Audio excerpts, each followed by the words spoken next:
రైతు సోదరులకు నమస్కారం అండి. మనం ఇప్పుడు బసవపల్లి విలేజ్ జయశంకర్ భూపాలపల్లి జిల్లాలో ఉన్నాము. ఇక్కడ మనకు పిల్లికి మనకు అంటే మిర్చికి ఇంపాక్ట్ ఉన్న మందు సింగుబయోర్ కంపెనీ వారి ఇంపాక్ట్ అయిన మందు వాడడం జరిగింది. ఈ రైతు వాడకముందు చేను ఎలా ఉండే, వాడిన తర్వాత ఎలా ఉంది, ఇది వాడిన చేను ఎలా ఉంది, వాడని చేను ఎలా ఉంది, దానికి డిఫరెన్స్ ఏందనేది, తేడా ఏందనేది రైతు మాట తెలుసుకుందాం. చెప్పండి సార్, మీకు ఏం చెప్పండి. ముఖ్యంలో బస్సు జయశంకర్ భూపాలపల్లి జిల్లా. ఇంపాక్ట్ అయిన మందు వాడి ఇందులో వచ్చింది సార్ మీకు? 15 days అవుతుంది. ఈ మిర్చి తోట 15 days అవుతుంది.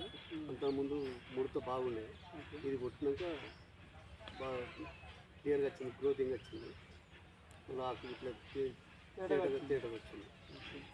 కొట్ట ముందు ముడత ఉండే, తర్వాత నీకు చేను నీట్గా ఎదిగింది. అంతకుముందు చిన్నగా ఉండేది, చిన్నగా ఉండే, ఇప్పుడు గ్రోతింగ్ మంచిగా వచ్చింది. గ్రోతింగ్. ఇది వాడి ఎన్ని రోజులు అవుతుంది సార్ మీకు? 15 రోజులు అవుతుంది. 15 రోజులు అవుతుంది. ఓకే, మిగతా రైతు సార్ వాడచ్చా మరి? వాడచ్చు. అంటే ఏ ప్రాబ్లం లేకుండా నీట్గా వచ్చింది చేను? నీట్గా వచ్చింది, నీట్గా వచ్చింది. ఓకే అండి, ధన్యవాదాలు.